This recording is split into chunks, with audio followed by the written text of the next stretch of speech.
Bulletin में सबसे पहले जिक्र करेंगे यूक्रेन की सूरत हाल का। अमरीकी हिमायत याफ्ता यूक्रेनी सदर व्लादिमीर की बहिफाजत यूक्रेन की मुंतकली के लिए अमरीकी हुक्काम मुतहरिक हो गए। वॉशिंगटन पोस्ट ने दावा किया है कि यूक्रेनी सदर को उनके मुल्क से निकालना अमरीका की अव्वलीन तरजीह है।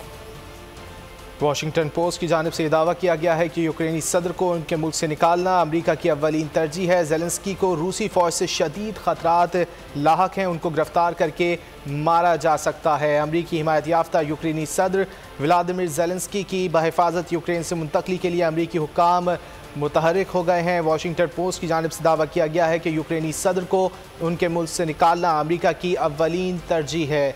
ज़ेलेंस्की को रूसी फ़ौज से शदीद ख़तरात लाहक हैं, उनको गिरफ्तार करके मारा जा सकता है। अमरीकी हिमायत याफ्ता यूक्रेनी सदर व्लादिमीर ज़ेलेंस्की की बहिफाजत यूक्रेन से मुंतकली के लिए अमरीकी हुक्काम मुतहरिक हो गए हैं। वॉशिंगटन पोस्ट की जानिब से ये दावा किया गया है कि यूक्रेनी सदर को उनके मुल्क से निकालना अमरीका की अव्वलीन तरजीह है। ज़ेलेंस्की को रूसी फ़ौज से शदीद ख़तरात लाहक हैं, उनको गिरफ्तार करके मारा जा सकता है।